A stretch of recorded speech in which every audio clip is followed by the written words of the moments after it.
La question du croissant lunaire, on pense que c'est juste le Sénégal qui a cette divergence, mais beaucoup de pays ont cette divergence.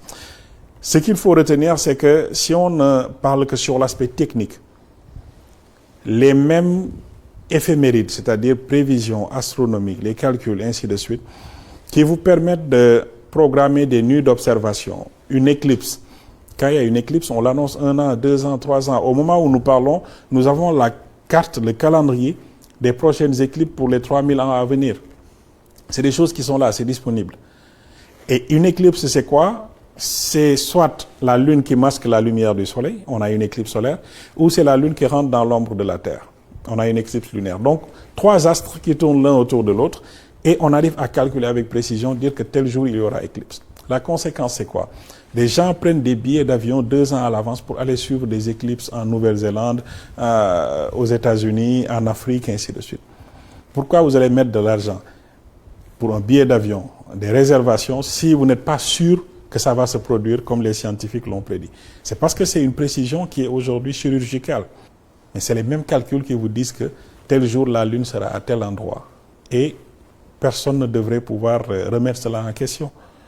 On ne remet pas en question les éclipses. Pourquoi on remet en question l'observation du croissant? Maintenant, ça, c'est l'aspect technique. Maintenant, sur l'aspect, on va dire, social, il se trouve que la science n'a pas vocation à prendre des décisions sur des questions religieuses. C'est un outil qui vient aider les populations à éviter peut-être certaines erreurs, vérifier des informations. Il y a des commissions qui sont chargées de gérer cette question.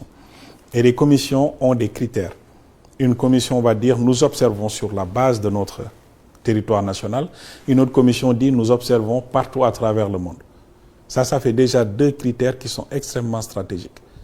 Et si les 2 commissions ne s'entendent pas sur les critères, le jour de l'observation, celui qui dit je l'ai observé dans mon pays, je n'ai pas vu, il considère qu'il n'y avait pas de lune. L'autre qui dit j'ai entendu dire que c'est visible dans un autre pays, donc il y a divergence automatiquement. Donc c'est des commissions qui doivent s'entendre. Et ça peut aider à avancer sur la question. Mais la science, c'est un outil qui peut venir aider à trouver des solutions. Et je pense que on a espoir. On a espoir. Les gens sont de plus en plus conscients sur l'apport scientifique. Et ça devrait pouvoir aider à solutionner.